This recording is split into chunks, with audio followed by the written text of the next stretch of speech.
Okay, it's been very, very, very hot minute since we've done one of these, but there's reasons for that we won't get into. But anyways, so I have no clue. I know we're on season 2, but I don't know what episode. I don't know what episode we're on. Season 2. Okay. But we had a topic that we've been meaning to talk about, but that'll come in a later day when we can actually dig into it and more. So today I'm going to let her do the title because I'll butcher it every time I say it. Today we're going to talk about what our older self, more wise self, would tell our younger self. The more put together, well, not put the together. younger's more got lots to learn. That's like a lot of people say, oh man, if I could go back to high school, or if I could go back to my 20s. The only way I would go back is if I could take the knowledge with me. Mm-hmm. But if I had to go back and regrow up and go through everything again, no. There ain't enough money or coffee or anything you could bribe me with in the world. Because to me, growing up as an adult, and I say growing up because you literally still grow up. Mm-hmm. Ain't no way. I don't think I would even want to go back a year because I've changed so much over a year, 2 years, and it's just... If there was a particular age and time that that you remember having good memories of that you could go back to, would you, and what age? Ask me that again. If you could go back and you had a chance to go back at a point in time where you had a lot of good memories, even though there may be some hiccups here and there, if you had a lot of good memories and you could go back, would you, and what age would it be? High school. Yeah, I wouldn't go back to high school. And I think it's because, and I didn't like the learning part, but it was just, I don't know. I look back at it now, and we had some really good times. Mm-hmm. And when I would say latter middle school and high school, just because, I don't know, it was a different time for me. It was, I was away from home a lot. Mm-hmm. And you had the ability to get away from home at that point. Yeah. And then I would go to Janice's, and Mark would drive us around, and we would tell the story about the gas station whenever it was either y'all thought y'all were fixing to get shot. Oh no, the dude started shooting. What? Tell that story. Okay. I had growing up. Sorry, y'all. My nose is itching. Growing up, me and Janice would spend the night with each other. Well, I would mainly go spend the night with her. She had an older brother, Mark, that could drive, but she also had a twin brother named Jamie. Well, we wanted to go to then what was called the 7-Eleven store. There's still 7-Elevens. It's just not as common. But that was all we had was like a 7-Eleven store, and the slushies and the penny candy, and like you could take a quarter, and you could come out with a whole little paper bag full of candy. See, there's a reason God didn't put Brandon in that period, because he would have the diabetes. And he would have no teeth because they would have rotted out. He'd have been gumming his food. I could just see him coming out with them big old eyes. Could you imagine him on the big pixie sticks? Because, you could get them suckers for nothing. And, he would be... Oh, my gosh. I went to make up the bed, and I went, whoof, and I just kept finding wrappers coming out of the It was like a vending machine. Oh, my gosh. I was like, you're telling how long this been I change our sheets regularly, but as far as, if it had been in there, a week or so, it could have been... Oh dear, the cat just yeeted. Yee. anyways, it could have been in there for a week. It probably was in there longer than a day, is my point.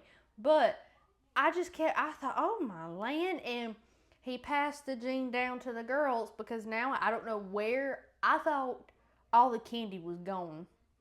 But apparently, Brandon has the Werther's Originals in a little crystal dish I have on something. Apparently, Mabry's been sneaking them out of there. I didn't even know she knew they were in there. Along with her crayons and markers. And I went to put her in her bed the other night, and I saw something sticking out from underneath her bed, and it looked shiny. And it was Werther's Originals wrappers. And I hollered, I said, Brandon! So what? I said, you'll have to hide your candy. Mabry's getting in it. Oh, okay. So, there's that. Anyways, gas station. Oh, yes. So anyway, I forget why we even went up to the 7-Eleven store. There's no telling why. But Mark drove us up there. And so he ran inside to get something and then come out, and he was like, oh, y'all, there's two guys in there fighting. He said, I'm going to pull right over here and we're going to see what's going to happen. He sure enough did. He pulled over there. Next thing you know, one comes out with a gun, and we're like, he's got a gun. Go, go, go, go. And he takes his little blue Escort, he backs it up. Pow, pow, pow. The dude starts, and apparently the dude, he must have just stunk at shooting, because the dude was like from here to the wall from him, and he didn't hit him. And here goes Mark, his little blue Escort. He swings it around and he jumps 41. Like there's a little dip. He's like, he was gone. We're like, go, go, go, go, go, go, go. I'm going.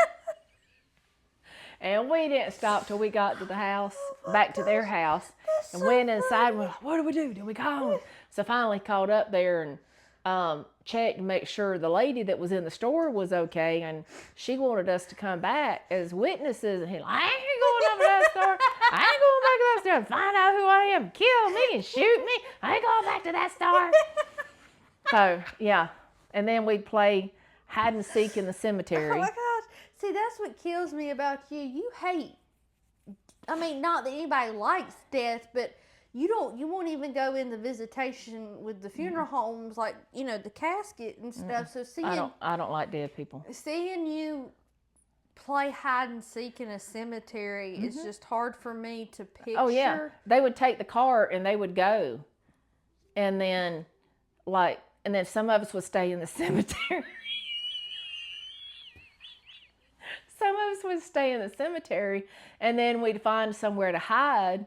And so we'd hide, and then they would come back, and then they had to find us, but they couldn't use flashlights or anything.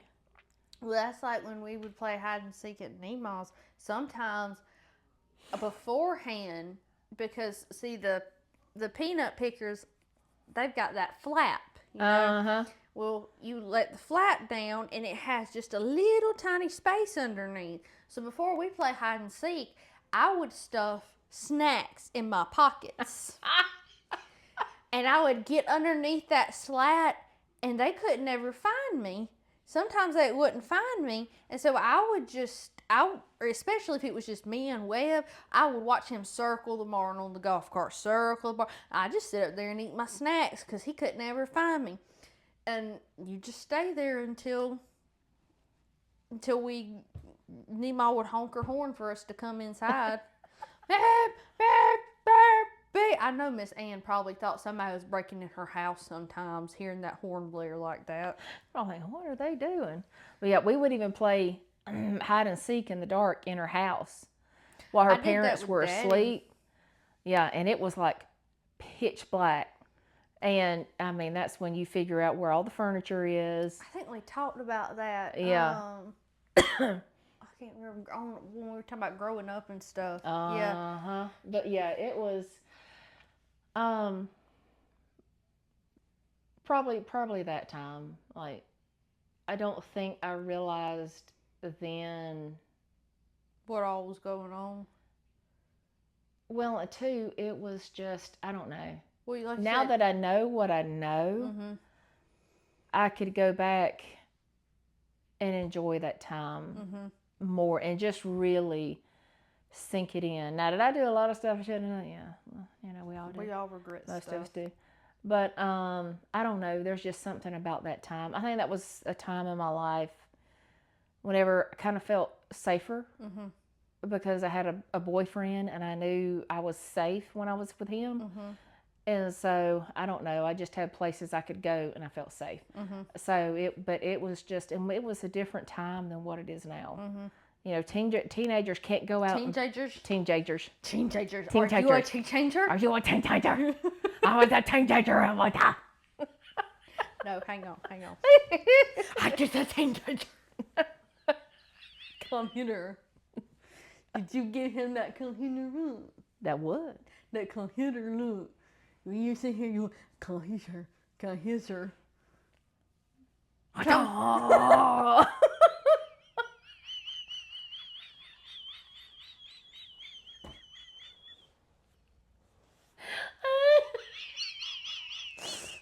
No. He's allergic. What did you say? It's illegal? What? He's allergic. Oh. That's not what I heard. Oh gosh. Anyway, yeah, I think that would. Yeah, even though I couldn't stand school, I don't know. I just, now that I look back, that was one of my favorite times. But I wouldn't go back and go through it for anything in this world. And I think I would just tell myself to enjoy everything more, not rush. Because, when we're young, we're so ready to grow up and get going and this and that. And just, I would tell myself to just soak it all in more. Down. Yeah. I remember times that I did want to grow up, but I also remember times wherever I would see, especially the older we got, how people would move off, go to college, and yeah, it was appealing at some times, but then I would sit there and go, well, I really don't want to leave home. I really don't want to leave Nima and Pa. I didn't. Yeah.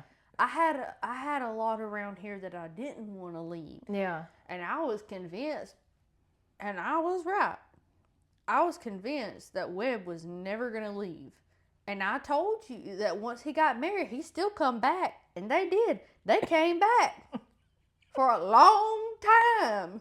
And I told Brandon one time, I was like, they ain't ever going to leave. I told y'all. I said, once Webb gets married, they just going to have to live with Mama because he ain't going to leave. And I was right. And he didn't go far. That's fine. I Now, True, on the other hand, he's there ain't no telling where that kid's gonna wind up. I don't know, but he done made it apparent that my house is not where it will be. Because I don't have egos. And I make homemade waffles. I don't have DoorDash. I don't let him watch YouTube. And I don't let him have his Zaxby's and his cookie. Well, he ain't supposed to be on YouTube anyway. He knows that. Well, he tried. He gonna try. He'll try. He gonna try. So, yeah, he let me know. And that when we have nap time, that means you have to stop talking.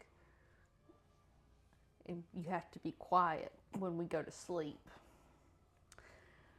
He is the last child. Oh, that child cannot be still. He cannot be quiet.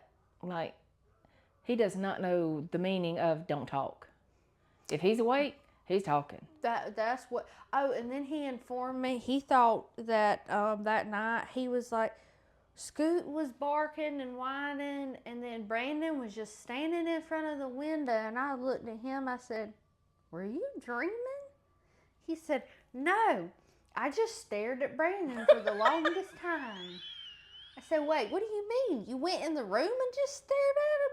He said, "No, he was just standing in front of the window. So he was staring out the window and I was staring at him." I said, true. I think you were dreaming. No, I saw it. I saw it. I just said, okay.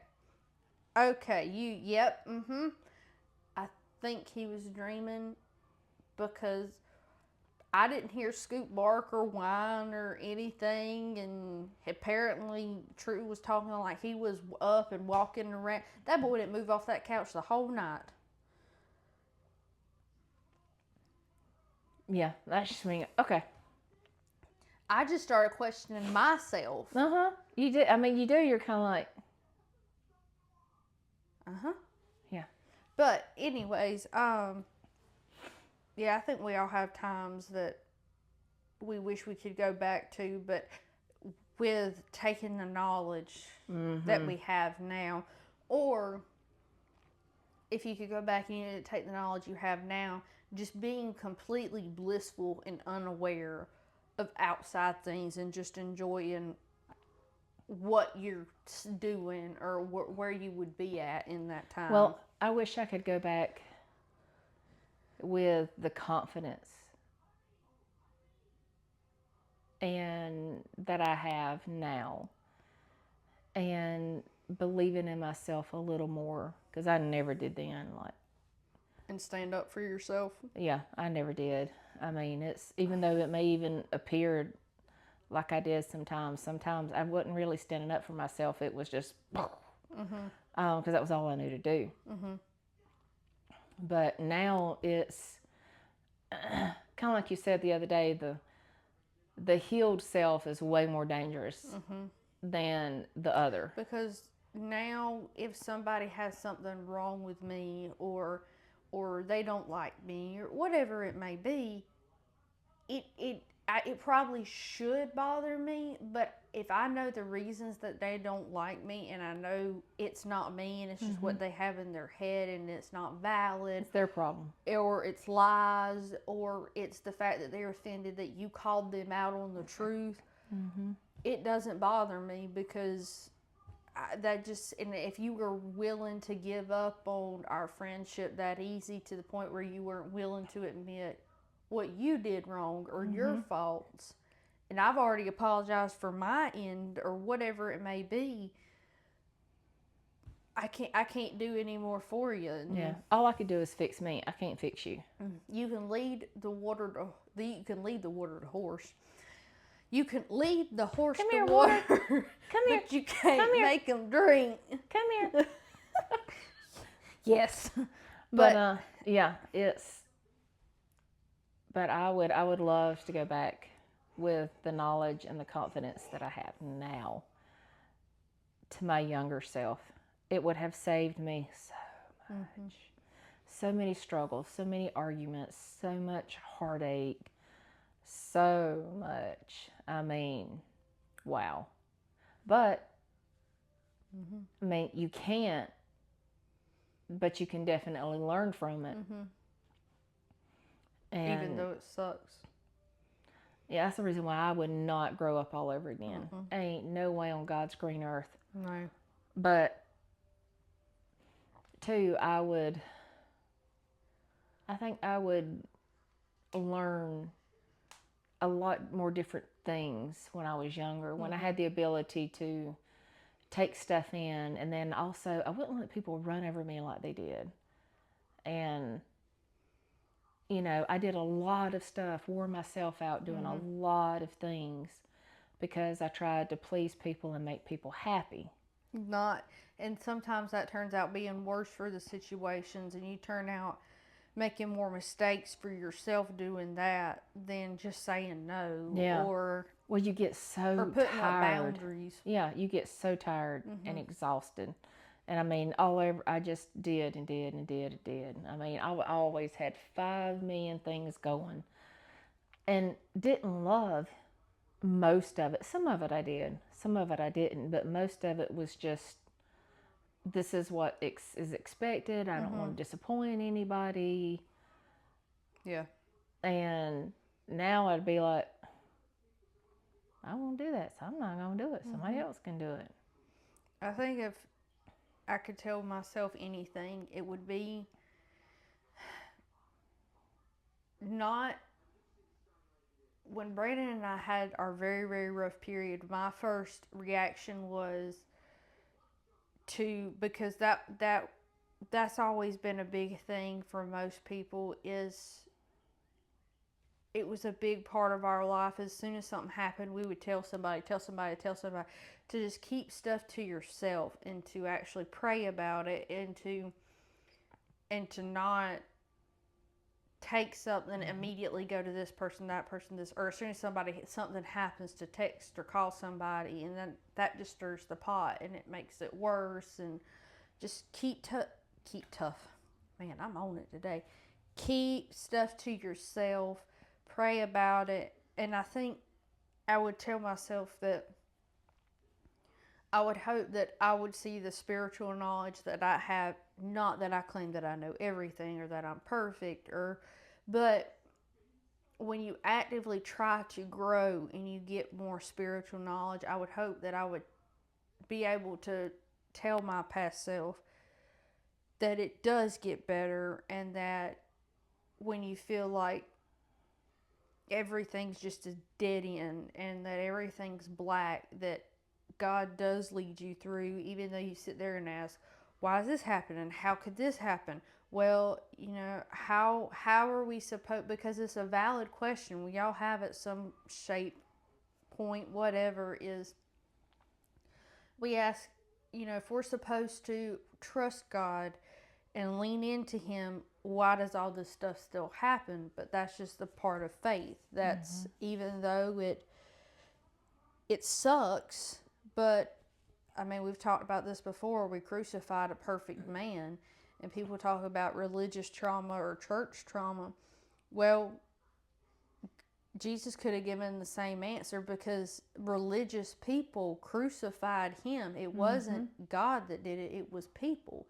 But Jesus still died for us, so we can't use that excuse. Yeah. A perfect man died for us, and we still choose to nail him and beat him and flog him and all these other things. So what excuse do we have? Yeah, and that's like what you were talking about, like keeping the arguments between like husband and wife or whatever. And it's because when you go and tell a bunch of other people, or even a few people, Whether they realize it, or they may say they're not biased, but whether they realize it or not, they are in a way. Because if they're your friend, if they're a true friend, they're going to want to protect you most of the time. Well, and two, y'all may have worked through it and moved beyond, but the friend or parent or whoever it is, they may still be agitated with the person. Yep. And then that's going to come across, and that's going to play into it. Yeah, and then about the spiritual realm, as far as, I used to look at how could they have done that to Jesus and everything. And then as I got older, I realized I'm no better. I do it all the time. I mean, we neglect Jesus all the time. We neglect him every day. We fall short every day. We fail him every day. And two, we just we're no better than the ones that crucified him, because what do we do daily that's sinful? Thoughts, actions, lack of actions. Sometimes we talk about actions being sinful, but also a lack of actions, a lack of words, a lack of... I think I would also tell myself, and this is going to sound bad, this isn't dogging the building, not the church as in the body of Christ, but the physical church, to remember that just because somebody says they go to church, they're in the church, they're a leader in the church, or they're a pastor, doesn't always make what they say or do concrete. Because growing up in church, you see these people as mentors or people to you look up to them. You do. And sometimes we have to remember that they're also human, and that we have to go back to God's word. And just because they say something in the pulpit doesn't make it true. But also their actions, in the pulpit and out of the pulpit is still supposed to reflect who they're supposed to be. And I know they make mistakes. Everybody makes mistakes. It's not that. But it's just because they say something doesn't make it concrete in their actions, because they could still have an agenda like other people have an agenda, and it affect your family. And to always remember that just because somebody says something doesn't make it true, and to always go to the source first, whether it be church, whether it be family, friends, whatever. Go to the source. If you hear something, go to the source, because if you really have a problem, it kind of goes along with the go into people. If you have an argument, instead of keeping it between you, go to the source, because if they truly care about you and how it would affect you and your relationship, they'll come to you. But if they want to stir the pot, they'll start going to other people, and then it'll start affecting your relationship, and then you start developing some characteristics you don't want to.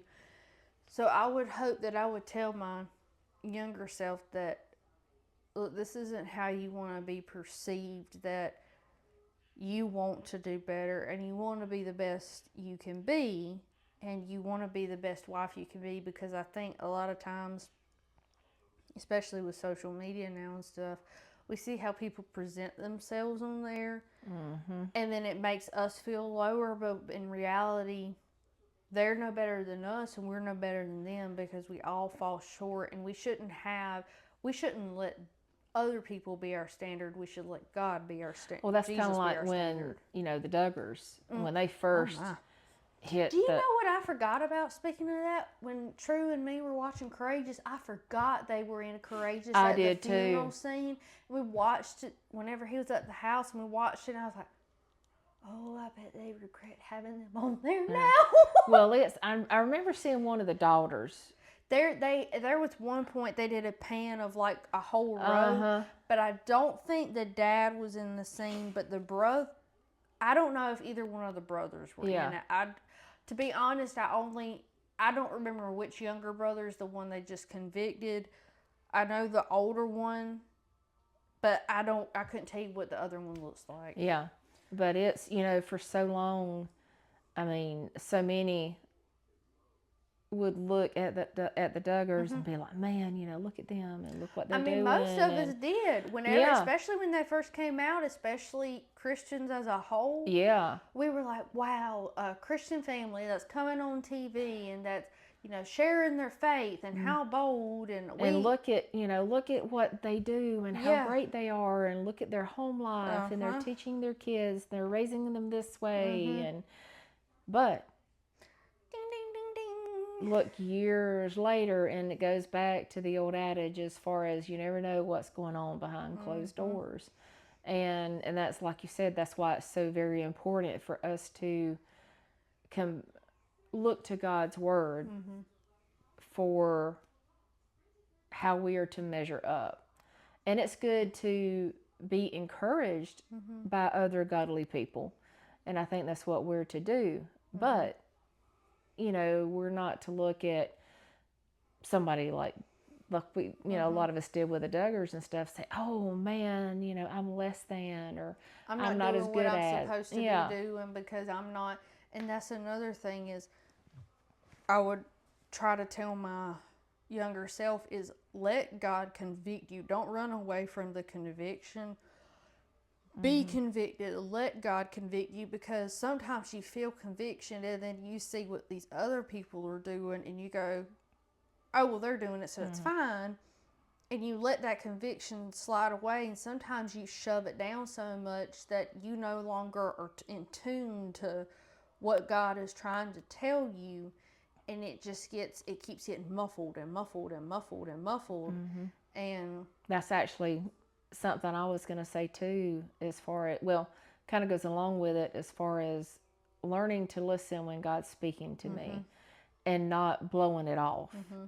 and I mean, yes, we have to make sure that Not it's let got, the world, not let it feel like God's speaking to you, but it's actually the world speaking to you, but truly God speaking to yeah, you. and to learn that yes, God does speak to us and show us things, and it's not just, oh well, God would never tell me anything or show me anything, or but actually listen.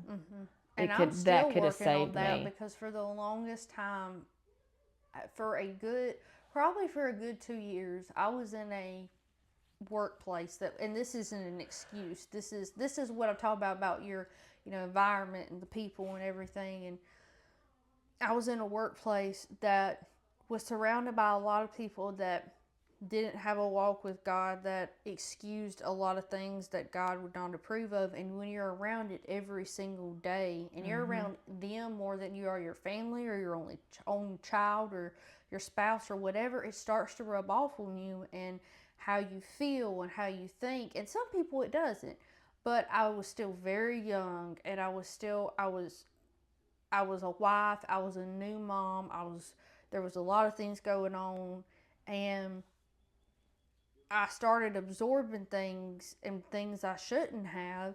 And so it started to affect how much I was listening to God, and I was choosing flesh over God. And so that's something I still have to work on. Is there is a fuzz that keeps flying right there. But I still have to work on listening to him and going, okay, is this flesh? Is this anxiety in my brain? Is this me overthinking, or is this God? Yeah, is it like, is that the voices in my I need the burning bush, burning bush, burning bush. There's a tree right there. Where's my staff? Where's my staff? Okay, it didn't part. That is not God. Or didn't turn into a snake. Okay, all right, nope, all right. Oh, I don't want the snake one. I'd probably just run away because there's a snake. If it did, I would say, okay, Lord, you could turn it back. Yeah. I'll run away, but you could turn it back now. I just want the stick. I want the stick. I just wanted you to let me know. That's all. That's all. Message received. Turn it to a caterpillar. Inch. Oh, yeah, a little inchward. Or Gus would probably put it, the spray bottles you got them? Uh-huh. Well, he's lost the top to it. So what he has done, the little pop bugs, calls them his pets. Gus would probably put the caterpillar in the bottle because now he puts all the pop bugs in the bottle. And then when one dies, he goes, oh, well, it died. And he doesn't take the dead one out. He leaves it in there and puts a new one in there with it. And then he wondered where his bottle went the other day. He said, Mabry, what'd you do with my animals? I said, what do you mean? He said, my bottle with my bugs. So, Gus, there is no telling. I thought, I really hope all that was in it was just bugs.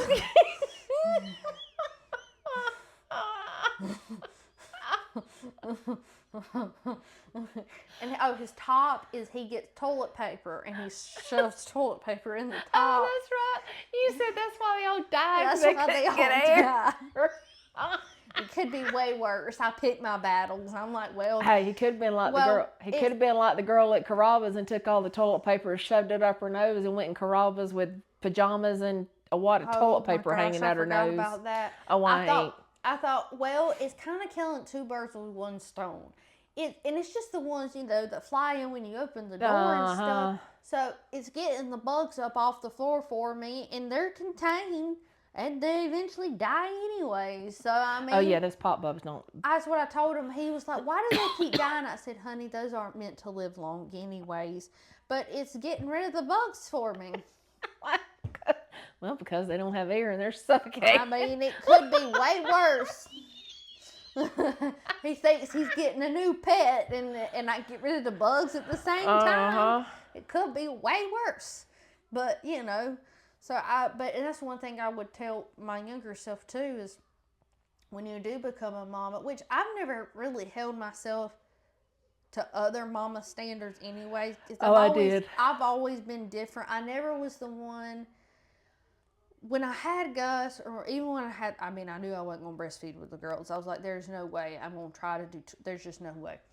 But with Gus, I always left it open. But after I had him, I didn't feel guilty about giving him a bottle one bit. I was tired. Oh, I did. I squalled because that was along the time of when, nursing your baby was really coming back in. And Well, even if even you now, if you didn't, tell people you're not going to breastfeed, not all, but a lot of people will still go, really?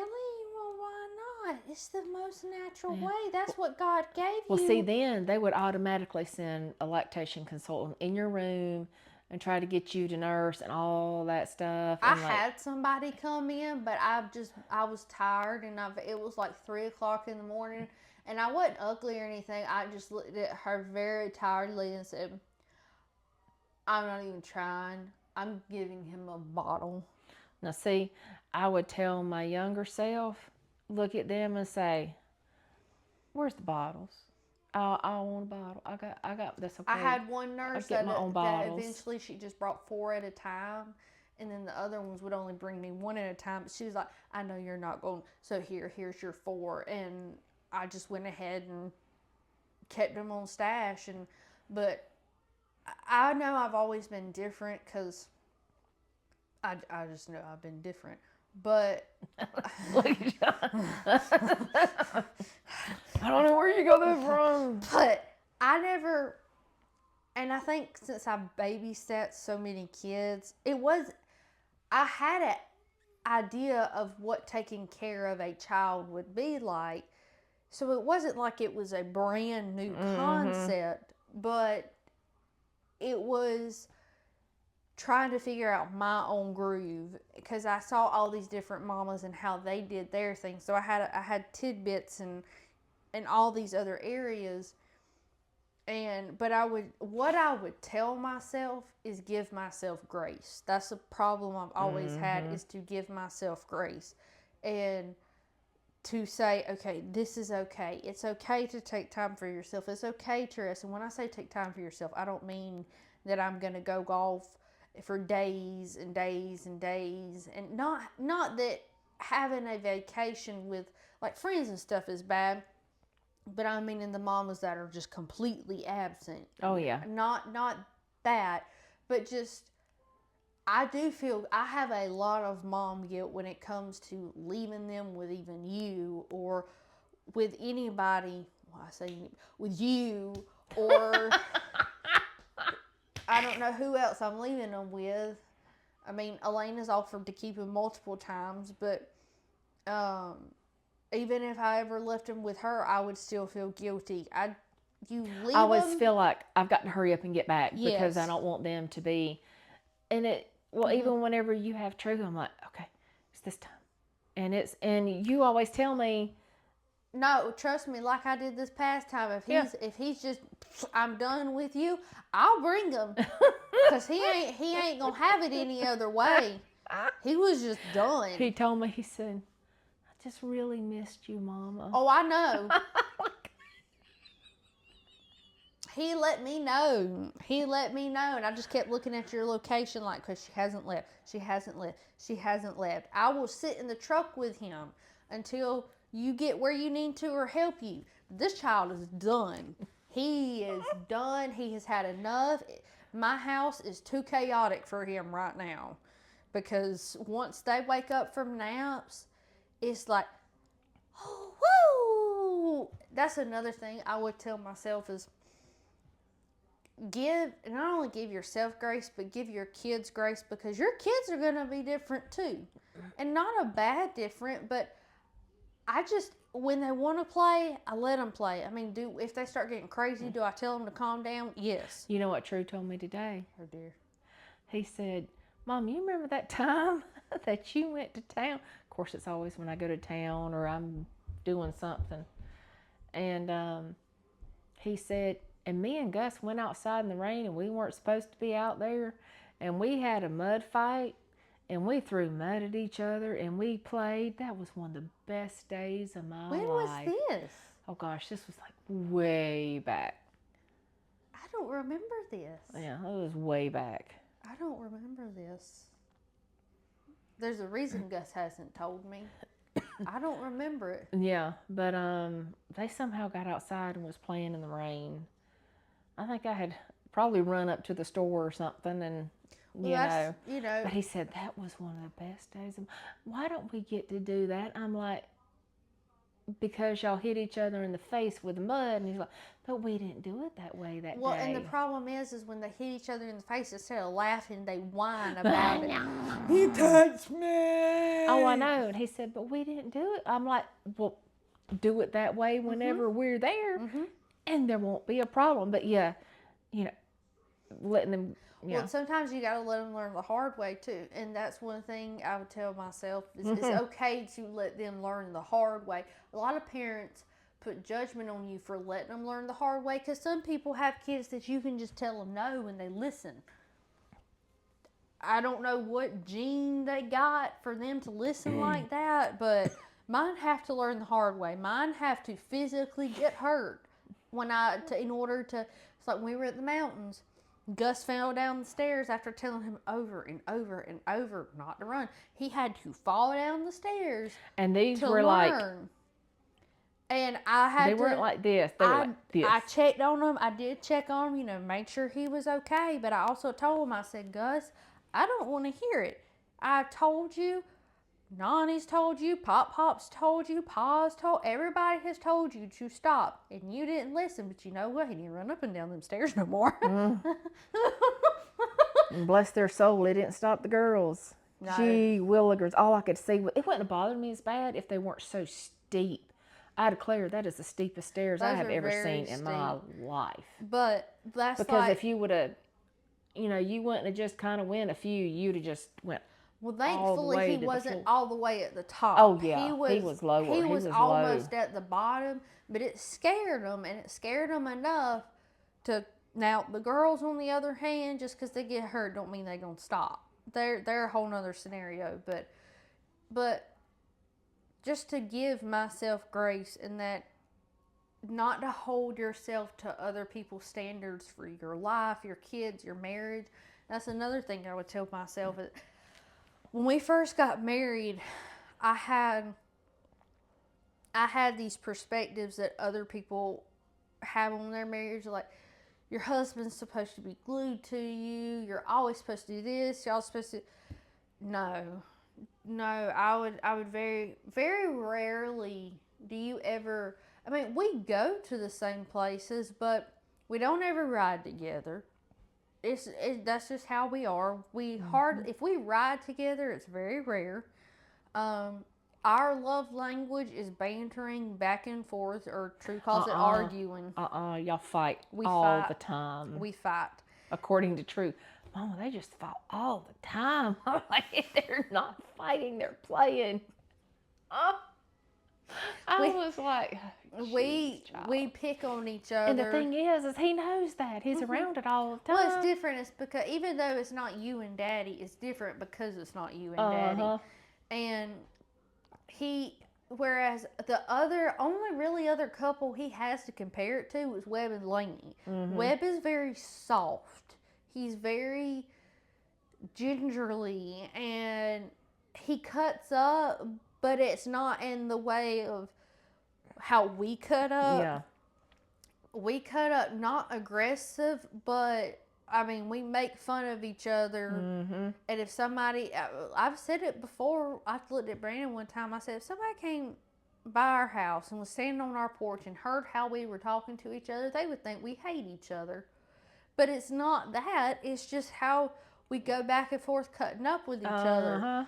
And you just can't, if you have very sensitive feelings, you wouldn't last at our house. Oh, you wouldn't last in this family. Like, you have to have thick skin. And well, that's how we grew up, is with Daddy, with thick skin. So I would tell myself to not compare my marriage to other people's marriage. So the reason you two were married and us two were married, and it's not the opposite. Well, and two, I would also tell myself, I'm having to write my ideas down. My ideas. Your ideas is flowing over on you. I take my pretty shoes off. She loves my shoes. See my shoes? She likes my sparkly shoes. See, they sparkle. sparkle like the diamond in the sky.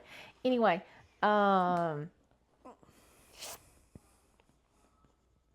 one thing I thought too was after I had you was postpartum depression. Yeah. I put off going to the doctor and put off going to the doctor, and I won't ever forget the one night that I knew I had to do something, because this was on the time frame that it was. You didn't talk about it. You did not talk about it. People, if you. Something was wrong with you because you Oh were yeah, feeling like this if way. you mention anything about depression, you were psychotic. And Looney bin. yeah, little did they know. I'm therapist now, though. I don't know. Sometimes some of it be sounding okay. 3 meals a day. Hey. I don't want to be in a room with somebody that eats other people or something like that. I don't want to have that roommate. Oh no, you be in a, like you. I would want. They would be in a padded room, but like they would be in a what I was don't his know. name? What was his name? Not Helter Skelter. Silence of the Lambs. What was his name on there? I can't remember. All I can just Anyway, hear he is had Clarice. Yeah. Yeah, Brandon does that real good. I hate it when he does that. He'll randomly do it too at night, just sitting there. Anyway, the postpartum depression. I won't ever forget. I can tell you where I was whenever it hit so bad, and I thought that sun's got to come up, and it was just got dark. It's like when the sun went down. That's a miserable feeling. All hope, everything was gone, and all I could do was pray and cry and pray and cry, and it's like there was the pit of despair, and I was down in the depths of it. And when the sun would come up, I was thinking, God, if the sun can just come up, I will call as soon as the sun comes up. I promise I will call. It's just that feeling. Oh, it is now, because it's like it's you sit there and you look back at yourself and you go, I was so ridiculous for not just going and saying, and then, I need help. Well, then you got 3 to 4 months for the stuff to start working. Mm-hmm. So, but now with Webb, no ma'am, it started before I even had him. I told them. They said, well, are you how? I was like, yeah, sure enough I am. They said, are you having like thoughts you shouldn't have, or want to hurt someone? Yes, ma'am, I sure am. What can you give me? Yep, with the girls, right? Because with the medicine I'm on, you're not supposed to be on it at the end of pregnancy, and so I had already been off of it for 2 or 3. I remember that. It was horrible. I was in, but the bad thing is, there's parts I remember, there's parts I don't, because I was so whacked out on everything. I was by myself. I had the girls, and I didn't have my medicine had already been out of me for a month. And so as soon as I had the girls, when Brandon came to pick me up, I remember asking him to bring my medicine, because they didn't want me on it right after either. I had to wait a day or two, and to make sure that no complications were going to happen or anything. Yeah. And so as soon as I could have it, I thought I packed it, and I didn't. So I made sure Brandon brought it to me when he came to pick me up. But then, like you said, you have to wait several weeks before and months before it kicks in.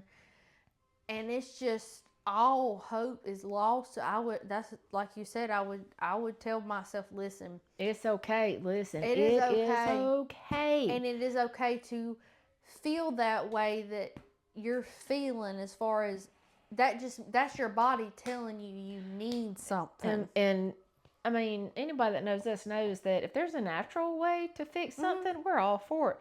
But some things ain't no natural, nothing gonna fix it. Ain't no natural nothing could have fixed if you could do it. I've tried it. It's not enough. It could not fix the pit of despair I was in with that postpartum depression. And that's the sad thing about, there was a Susan Smith. Do you remember her? She had like 2 little boys, I think, and I think part of hers was postpartum. I don't know if she had a boyfriend or not. I think she was married, but anyway, Like, she drove her boys off into a lake, I don't and they were remember still in their that. car seats. And I don't remember that. yeah, and I mean, there's been several, and it's Well, because there's such a negative connotation well, the with. problem is too. We have this circle of people making mental health be this woe is me thing and there's actually nothing wrong with them. They're just using it as an excuse or an attention thing. Mm-hmm. But then the people that actually need help are reluctant to come forth now because of that, and they don't want to be looked as a Crazy, or yeah, or somebody sitting there going, oh, look at me. They don't, it's not that they want attention and they don't want to be looked at as that, so they don't say anything. But it's okay to, need help. And yeah, I would tell my younger self, as an adult who had free will of her own, and I'm the one making my own decisions, that it's okay to tell my own doctor that, hey, I need to go up on my medicine. Yeah, or I need medication. And like I said, with Webb, I was on it before I even had him. I mean, I saw the signs. I knew what was going on. And I mean, I know there's only certain things they can give you. But I was like, listen, I don't, if you tell me to go lick pine tree bark, I'll lick Well, it. I've told AJ, whenever I swapped to him and stuff, and I told him what I was on, he said, do you like it? I said, so far, yeah. I said, but you got a better suggestion, I'm up for it. Oh, yeah. And I looked at him, my last checkup, and I was like, hey, can I up my medicine? He was, and not saying that he's a pill pusher by any means or anything like that. If he can go natural, he will. But he also knows me well enough now to know that if I need something, I'm not going to ask for something unless I need something. Yeah. And he'll, ask me the questions he's supposed to and everything. But that's one thing he also doesn't play with either. He's like, okay, well, perfect. That's great. I'm glad you're in tune enough to know that you need to go up. Yeah, or a change or something. Yep. Yeah. So yeah, I would those are. I think that's the main thing that I would go back and tell. If I could go back, tell my younger self how to grow up better is. Especially surrounding my marriage, my relationship with the Lord, and because when those things are better, then your relationship with your kids is going to be better too, and it flows over to that, and then it flows over into other family. But also, I would tell myself, my younger self, that don't feel like you have to be friends with somebody. Don't feel like you can pray for somebody but not be friends with somebody. Yeah. I always thought just because somebody didn't have a friend or they didn't have anybody talking to them that you had to be their friend. Sometimes there's a reason for that. And sometimes that's also...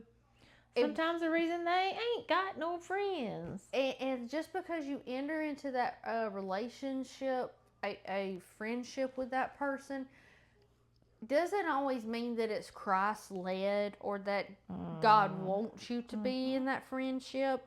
Sometimes that's the devil playing his little fiddle and working and weaving his way into your life. Trying to trip you up. Yes, because their actions start flowing over to you and you start thinking, your actions start becoming more ungodly actions because they're flowing over onto you instead of the opposite.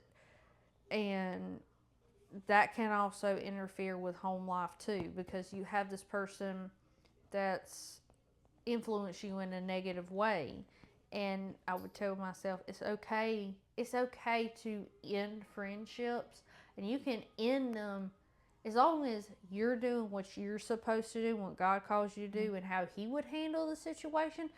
They may not like it, but that's them. You can't handle how they react to it, but you can only handle how you go about the situation. Well, and I think so many times when I was younger, I would see the red flags. People would show me multiple times over and over Yep. again who they really were, and I wouldn't. Give I them would. chance I, after chance after I would be like, oh, chance. you're just making too much of it. You're, instead of seeing it for what it is. When people show you who they are over and over again, I mean, we all have uh-ohs, but when somebody repeatedly shows you who they are over and over again, believe it. And then something else I always struggled with was what God was convicting me of, be it doing trick or treating when y'all were little, or Disney, or all this stuff. I would go off of the convictions everybody else had, and not off of what God was convicting me of. And That's for a while, with I would, Santa. yeah. And for a while, I wouldn't do trick or treating. So I'm like, oh, it's bad, it's this and that. And I finally realized, It's Devil Day. I finally realized, I thought, no, that's some of the best times I had growing up. Is when me and my cousin would come up with our own costumes, and we would go out trick or treating, and I think we even talked about it on one of our podcasts. As far as, I thought, you know what, I can take that and make it something that y'all remember and enjoy and look back on. That's some of y'all's. And that's some of my favorite memories as a kid. And I mean, the same flows over to Santa. Is you hear it? It was probably back when I was 11, 12, 13. It became a big thing about, and it's still a thing now about, as a Christian, should you do Santa? And I think as long as you keep God at the center, as far as you teach your kids what Christmas is actually about. And I saw a quote one time. It was a long post, but it was really good. But at the end, it said, Christmas and Santa is magical, but Jesus was miraculous. And I went, oh, that sums it up all right there. As a kid, you can do all that stuff, because that was some of the best memories. And we've always taught the kids that Christmas is about Jesus and about God sending Jesus. But for a long time, or I say long time, for years, I wasn't big on pushing Santa. But the last year or two, the kids have started asking more about Santa and getting more into it. So I kind of let them lead. Like, if it was something they were interested in or wanted to do, then I would lead into it. And so this year and last year, I've done a lot more of Santa. But it's nothing to be, as long as, like I said, as long as you're teaching them what the real meaning is, there's no harm in it. And if Do you remember whenever we told Webb there was no Santa? Do you remember that? No. We were going down 82. We were right at Brookfield, and then Webb was asking, and kind of, Mom, is there really no Santa? Is Santa real? And you looked at him. You said, "Do you want to know the truth, Webb?" He's like, "Yeah." I was like, "No, there is no Santa. Mom and Daddy's Santa." Kind of like, you still get the same gifts, but Mom and Daddy's Santa. And it was, how can I remember that? And like, was he upset? No, I mean, he already kind of knew. Oh. But I think it was just kind of like, nothing's going to change. It just, but things just started kind of clicking. And the reason I never did it with True was because I thought, okay, he's got so much. He's so analytical, though, that it would be hard for his brain to, because I remember when he was a baby, probably up until he was about 4 or 5, we kind of did Santa with him. But then he started asking way too many questions, and there was no way to do this, and it just didn't make sense. I was afraid he was going to say, "You mean there's no Santa? You lied to me about that? Well, what else have you been lying to me about?" And then he would be, well, are you lying to me about this or that? And so I thought, you know And what, I'm going to think- save myself. I think that's the- another thing too, is it's on your own conviction. It's whatever you feel like you should do for your own household. Yeah. I don't think you're right or wrong for doing Yeah. it one way or the Now, other. there's times that I miss not doing Santa with him. Like, I miss the, you know, him just surprising him with these little things, but that was kind of a call I almost had to make because of all he faced. And, you know, I thought, you know what, if that's a struggle I can eliminate, that there's possibly going to be a problem. One less thing for him to try and process. One less thing for him and one less thing for me to have to try and figure out. So, yeah, but I loved doing Santa for y'all. There's sometimes I would just be getting done putting stuff together. I remember waking up because the hall had that door, and I remember waking up and I would hear, I didn't know it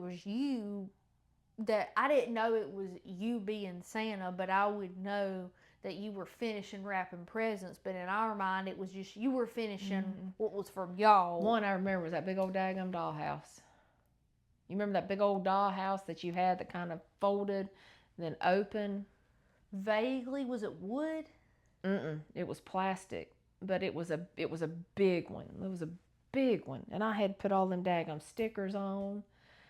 Vaguely. I was up all night long. I remember my strawberry. I remember my strawberry shortcake dollhouse. I remember the Cinderella dollhouse Miss Frida gave me. And I remember the one I made out of shoe boxes. But I vaguely remember big one. You got a sneeze and I got a yawn. Bless you. Sorry. Good coverage. But yeah, I think along with the marriage thing is that even as you get older, still don't compare yourself to other people's marriage, because other people's marriages mature and move different than yours. And don't base the time period you have your kids on when other people have their kids. And don't feel guilty for not having kids right away, or don't, if God hasn't called you to be a mama and you both of y'all really just don't feel like that's what you want, then don't feel guilty for that either, because some people are able to have kids, some people aren't able to adopt, and some people just don't want to have kids. Some people want to love on other people's kids. Like, there's other things, and that's okay. You know, used to, if you told people you didn't want to have kids, they were like, oh, what's wrong with you? I know. But it's like, now I'm kind of like, hey, good for you for making... Not bringing a kid into a situation when you knew you wouldn't be able to pour into them how you're supposed to pour into them. Or that's just really not, it's not that you don't like kids or love kids, it's that that is not what you and your spouse want to, that's just not what y'all are called to do. And that's fine. That's okay. Yeah. And I know some people that never got married, like, that's just not the calling God had on their life. Some people We're going to have everybody on this podcast. I know. Yawning. Sorry. Some people have never felt the calling to date or be married, like you said. Some people just are doing life by themselves and they're perfectly content that way, and that's fine too. So I would, not that I wound up that way, not because I didn't wind up that way, but I would tell my younger self to be okay with the fact of I had reached a point, even though I got married at 18, when you hit like 15, 16, those things enter your mind as far as getting married and starting to have a family. Especially, I say especially as a girl, men may think the same thing too, but you become aware that if you want to have kids, you do have a time clock. Yeah. And so I had reached the point in my mind, because I was different. I wasn't I wasn't like everybody else. So I would tell myself, one, that was fine, but two, that not to pressure myself to think that if I didn't get married that something was wrong with me, because I knew I wanted to be a mama, but obviously you need the other half to be a mama. But I thought, well, that's never going to happen because and I think that's one reason why I leaned into animals so much at that age, is because I was becoming perfectly content with the fact of that may not happen to me and I can just have animals. And so I fully embraced that, probably a little too much, but I fully embraced that. And I thought, well, and I think that's why I started watching other people's kids so much, because I thought, well, if I can't be a mom, then maybe I can help somebody else with an area they need. And see, I always wanted to be married, and it's like I remember sitting in college drawing out my wedding dress. Yeah, I wasn't ever like that. I wanted to me and the one I used to hang around then even went to Atlanta. We skipped college, and one day we skipped class. Actually, we skipped a lot, and went and tried on wedding dresses in Atlanta. And yeah, I wasn't ever. I wasn't ever that. And the crazy thing is the wedding dress I got was almost identical to the wedding dress I had drawn. I don't think I ever really looked at. I mean, I probably did, but not to that extent. I didn't ever look. I would no. I always wanted to get married and have kids, but because, like I said, because I wasn't like everybody else, I just didn't think that would ever happen. And so I would just tell myself, it's okay if you do or don't. It's okay, and that if you don't, God has plans for you this route. If you do, God has plans for you this route. So either way, it will be okay, but it'll all work out in God's time, and not to push the time clock yourself, and not to push the time frame yourself. And another thing I would tell my younger self is, going back to high school, is I used to think I only had to be around my boyfriend. I had a boyfriend, so I had to be around only my boyfriend, not hang around my friends. I had to be around my boyfriend, only my boyfriend. I had to be around my boyfriend, only my boyfriend. So I would make time for my friends also. And that's something I didn't do. And I would definitely go back and make time for both. And see, in my brain then, I just didn't realize I could make time for both. You could have both. And then allow him, because I would get upset if he went off with his friends or something, and I would feel like, well, you just don't want to be around me, and I took everything, personal. It's kind of like, you mean you want to go be with those boys instead of being with me, and why do you want to go be with boys instead of me? Because they can scratch their butts and pick their noses. Yeah, it's kind of like, you still love me anymore, right? No, he just want to go hang out with guys, and so I think I would take things, I would tell myself, don't take everything so personal. Don't I would tell myself the overanalyze. same thing, but in different ways. I would tell myself to not think too much. Not in that way, even just in any way. Just quit overthinking don't everything. And trust the fact that you are okay being you, as far as don't try and be somebody else. Be you. It's okay. And I was me, but internally, I was always sitting there going, well, should I have this? Did I say this wrong? Did I say that wrong? I have spent so much brain power. Not like I had the most, but if I could power astronomical brain a power truck with the brain power I had put into overthinking, oh my I'd gosh, never have to pay for gas again. I could power a rocket. Like, yeah, because I would, and I still find myself doing it sometimes now, and I'm like, no, No, ma'am. no, no, no, no, no. I'm like, no, ma'am. That conversation was fine. That was fine. There was nothing that you did, and just let it be. Don't go messaging people. Say, hey, I'm sorry if I such and such. No. Let it go. Everything's cool. But yeah, I spent so much time being analytical about every conversation. Literally every conversation I had at church, I had on the phone, I had at a doctor's office, every text message, everything. I went back and I read.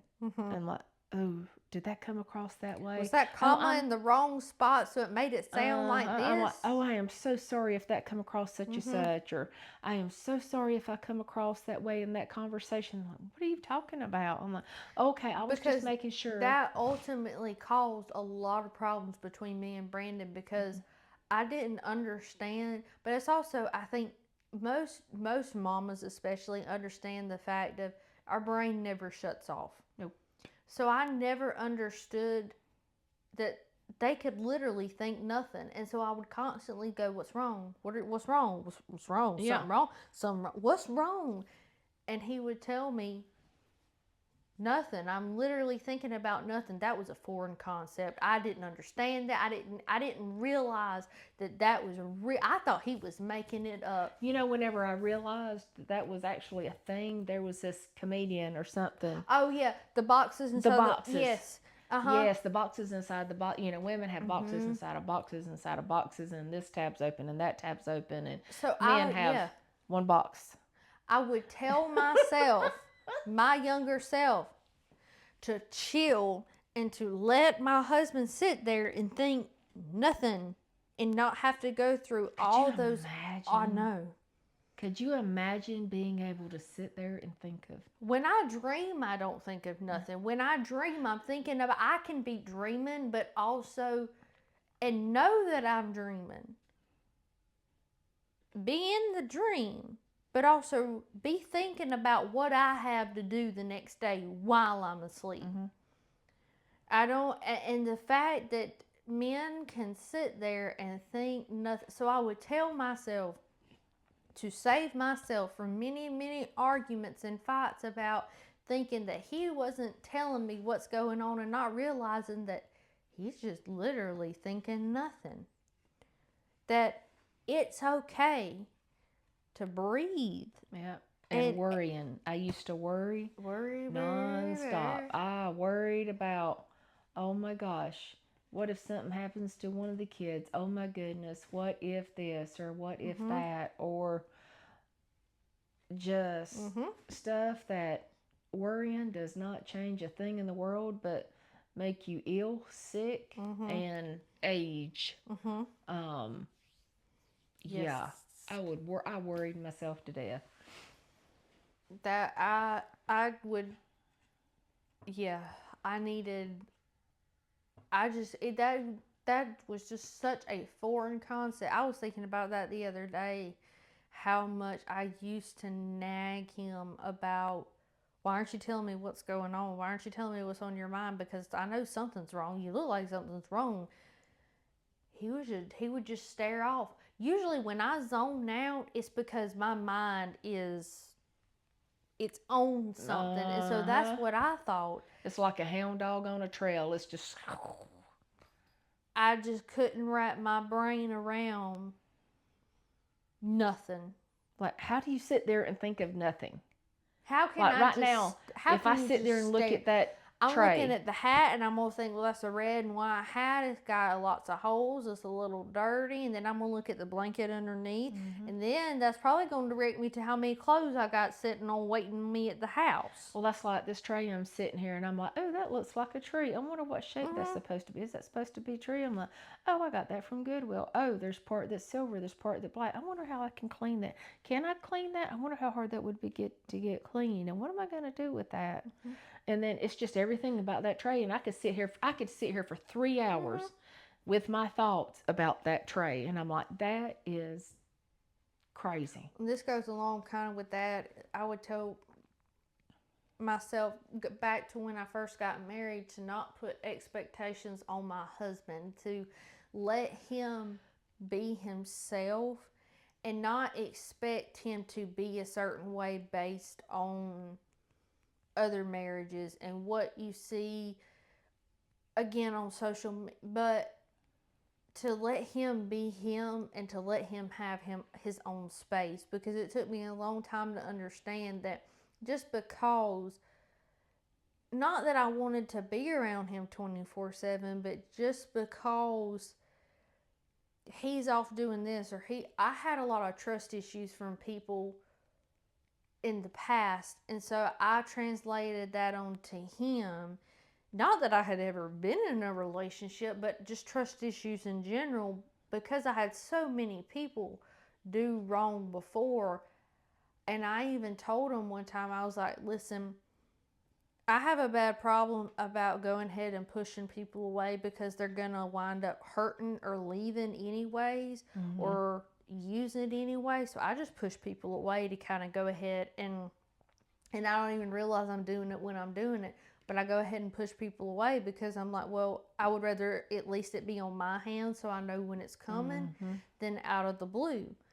And to tell myself that not everybody's like that. Not to judge one person based off of another person. And that good is out there and you will find good.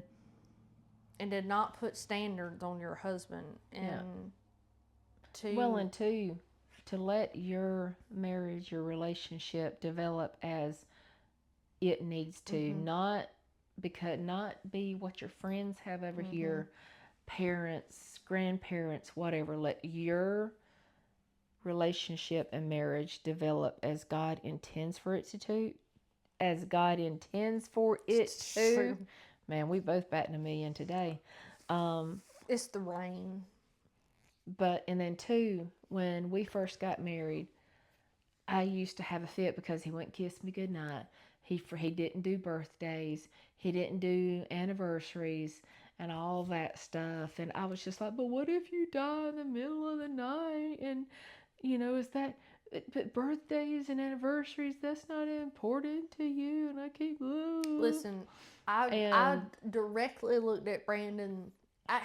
We don't ever do anything anyways. I don't want to do anything. He doesn't want to do anything for Mother's Days, birthdays, anything like that. Now, Elena looked at me, or I was on the phone with her. She's like, well, I got you something for Mother's Day. I know Brandon ain't going to get you nothing anyway, but I just want to. But that's just her. Elena loves to give gifts. Oh, she told me the other day, she said, I think she's come to realize that I'm a gift giver. Yes. She said, if I show up, I'm probably going to have something with me. I have learned to just say thank you now. Well, that is something I am working on, is just being not feeling like I have to do something in return to just accepting something. Yeah. But me and him, we just don't do that. That's just not us. It's if he came up to me and he bought me a ton of stuff or something for Mother's Day, it would be weird. I'll be honest. You'd be like, why'd you go spend that money? Exactly. Now, what he normally would do is like 2 weeks from now, he would come in and say, with some chocolate and say Happy Mother's Day, but he would wind up eating it anyways. So I looked at him the other day. I said, can you do me a favor? He said, what? I said, I appreciate it if you were going to do this. I said, but please don't buy me no chocolate for Mother's Day or buy me anything. I said, because I don't eat it. You wind up eating it anyways. I said, I don't want nothing. Please don't get me nothing. And and he said, what made that come up? I said, I don't know. You know what Nima used to tell Alan? What? She'd be like, you gonna get something? You gonna get Donna something for Mother's Day? He'd be like, why? She ain't my mama.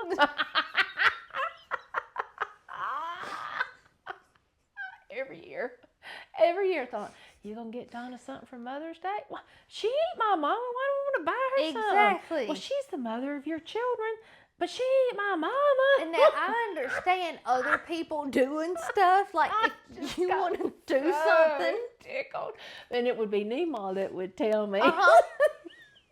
Yep. Now I say, I'll send out Happy Mother's Day texts to people and stuff, and because they're fellow mamas, it is Mother's Day. Yeah. But if your husband or your kids want to do something for you, that's great, fine and dandy for y'all. Yeah. That some people do stuff really sweet. You know, that's just not mine and Brandon's dynamic. It never has Well, been. I feel bad.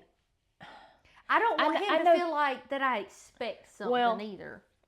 I feel bad that people go and spend money on me because I know how hard it is to come by that money. Or I'm like, oh my Well, gosh, that's what I'll they sit there had and to tell work. Elena. I'm like, They had to work so many hours to but I buy know such how and much such. you had to work for that, and Yeah. and so, but I've learned if she loves you, that's what she does, and she Yeah. thinks of you, and she gets you stuff. She knows I am a horrible gift giver, that I suck at. I can cook for you. That's all I got. And that's perfect. That's all I got. And so, but that's kind of my love language with Brandon too. Is, you know, I do my, I make sure the things that need to be taken care of are taken care of, and he shows his love for us by how hard he works, how he provides for us, that we have a roof over our head, the garden, you know, all this other stuff. So for him to go out and spend something extra, I'm like, well, I think we've talked about it before. You know, they'll come in with like a weed they found on the side of the road, and of course, I mean, now Alan's probably like, it'd be all right. he'll mow right over it. Yeah. But used to, he would come in with just a random flower or something off the side of the road, and I'd much rather have that than. And that was part of my problem is I came along when everything was, you know, cookie cutter. The dresses we had were cookie cutter. The wedding ceremonies were cookie cutter. Everything was, you know, you get your wife something for their birthday, anniversary. Like, this is exactly what you do, and you follow this pattern. There was no going outside the box. And that's something too, though, that I would tell my past self now, is that to enjoy the moments like before you have kids, to where you can just go out to eat by yourself or can go just do something, to enjoy those moments. Because once you have kids, it's great. You can take them with you. But it completely changes your life. It has taken on a different dynamic. And like I said, wouldn't take anything in the world for it. No. But once you have kids, it's completely different. There is no, hey, let's just load up me and you and go this and that. You've got to make arrangements. You have to find a babysitter, or you have to pack them up to go with you. And then you, more than likely, like, if your kids will let you sit there and eat, that's more power to you. That's wonderful for you. More likely, you're going to spend most of the time mediating the kids, getting their plates. You would. Now, you would sit there, you would always just, now Wed, God bless him, he'd eat a few bites. Scream. And he was ready to be up and going. He was going.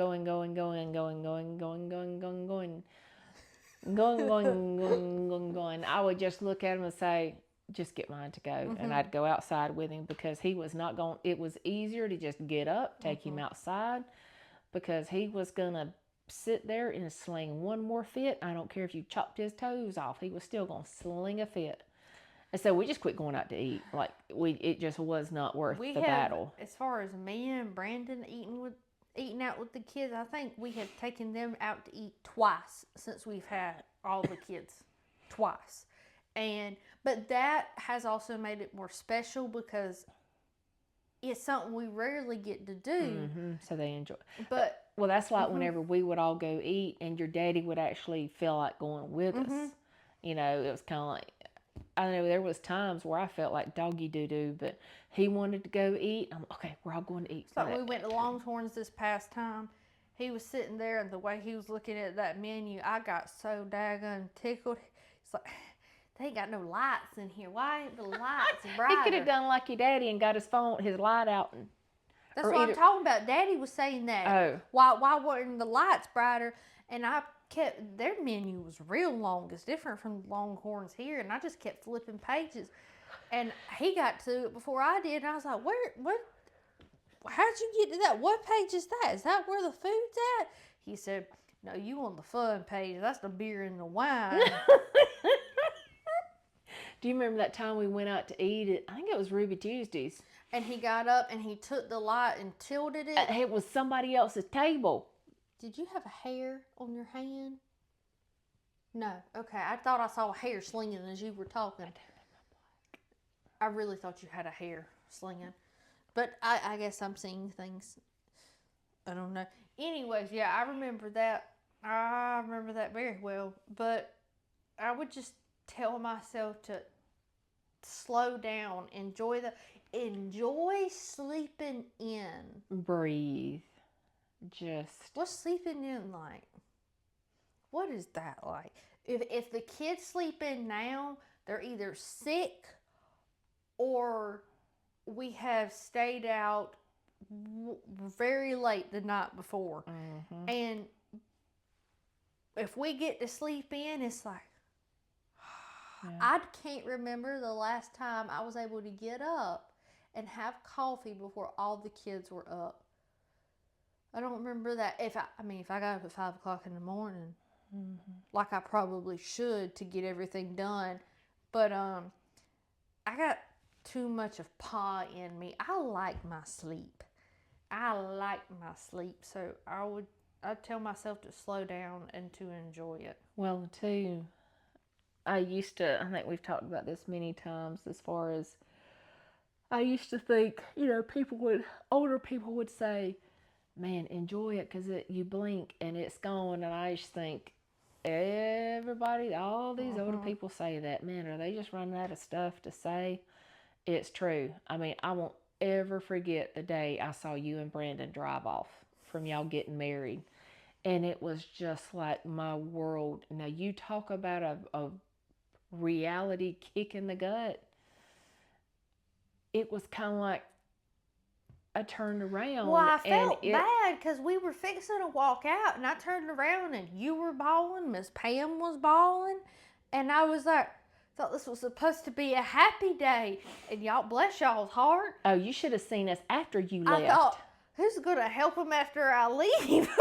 You should have seen. You should have seen us after y'all left. I mean, it was. I won't ever forget. I was standing there on the parking lot part, and y'all were driving away, and I was like, "Oh, she's gone."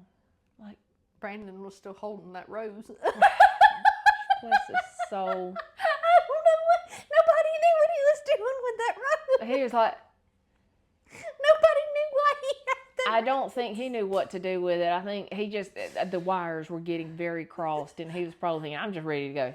I was ready to get all that stuff off my face. That's the first thing we did. So we left in Brandon's truck, went to Mama. We came here.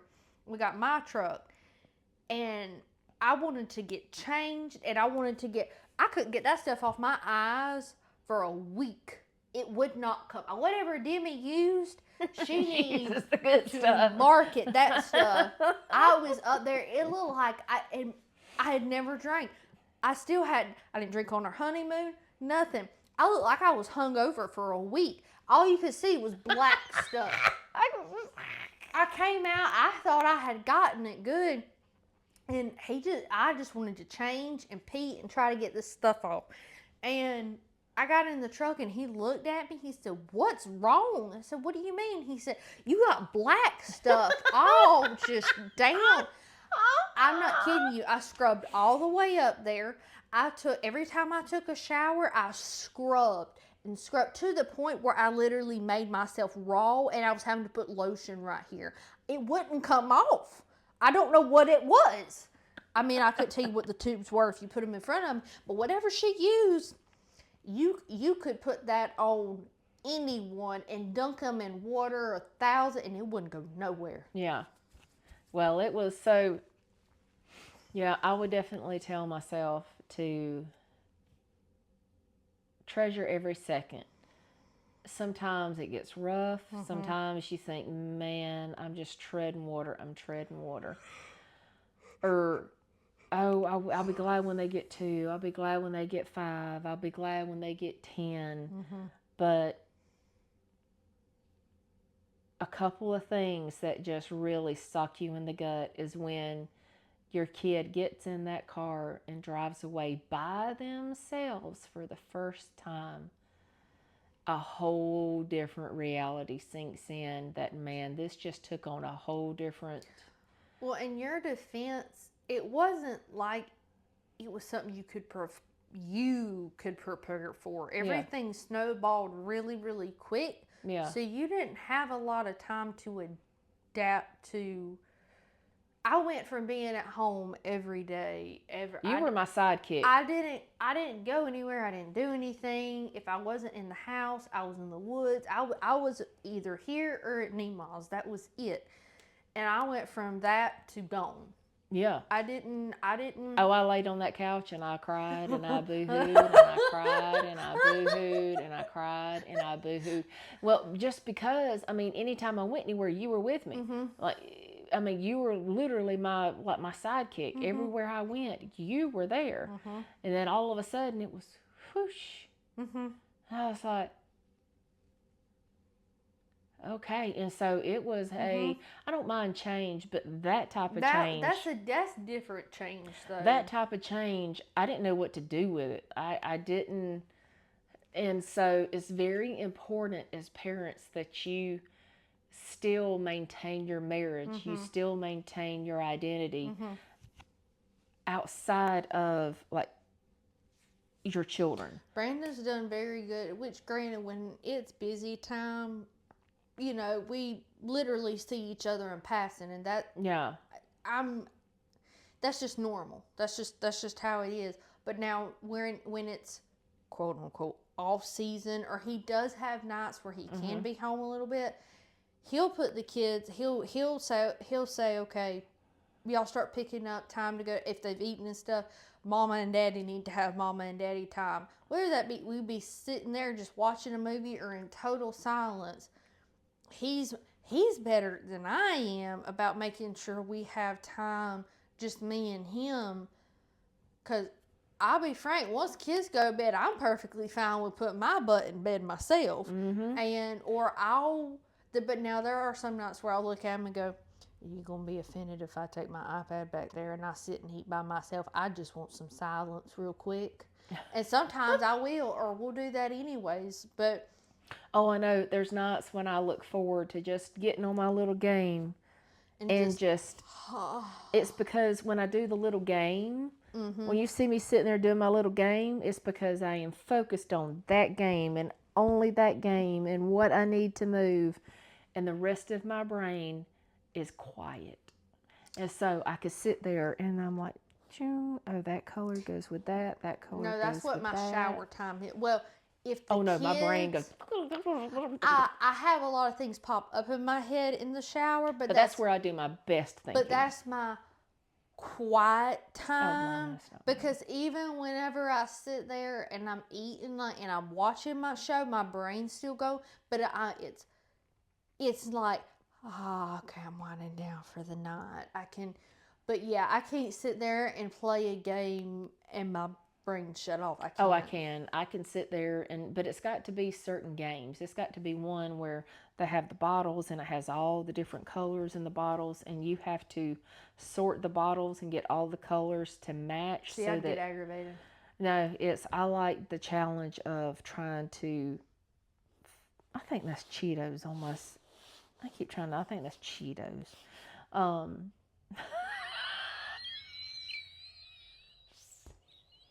Went from game to Cheetos. Yeah, I think that's Cheetos. I need to wipe it off. Anyway, but yeah, I don't know. It's enjoy it.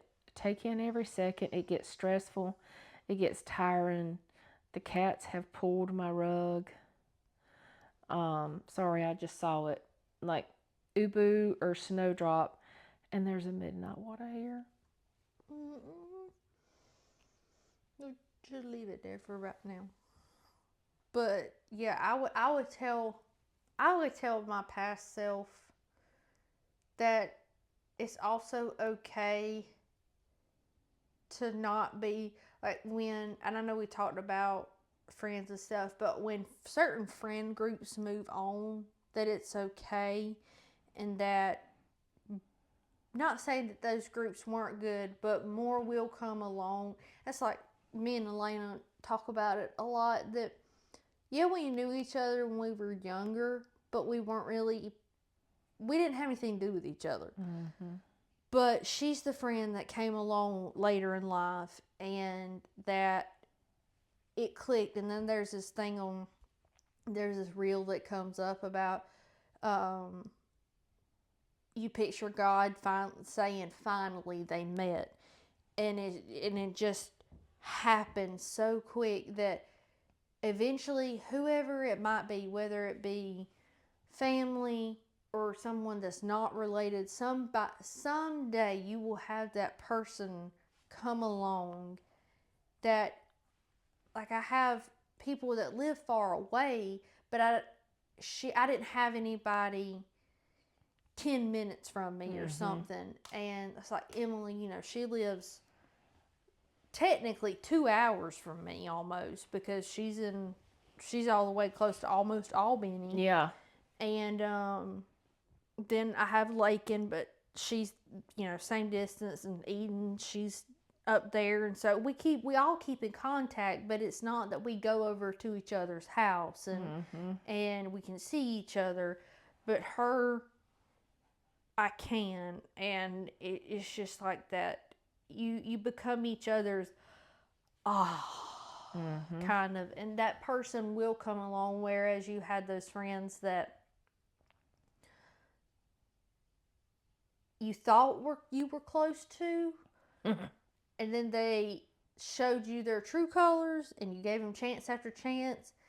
And well, and it is, I would tell myself it's okay to let them go, because I would think that something was, not saying that I handled every situation right, but it's okay to let them go.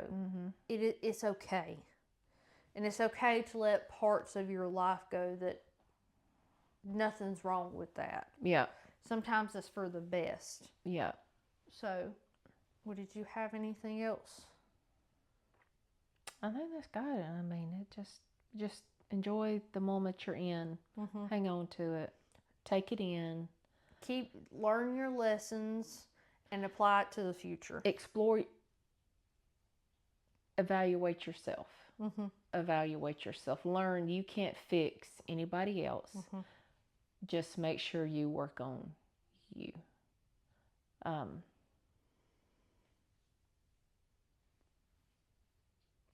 Yeah. This rain out here is making... Sorry for all the yawning, y'all. This rain's going. You can hear it out here, just raining. It's trickling off the porch. I know.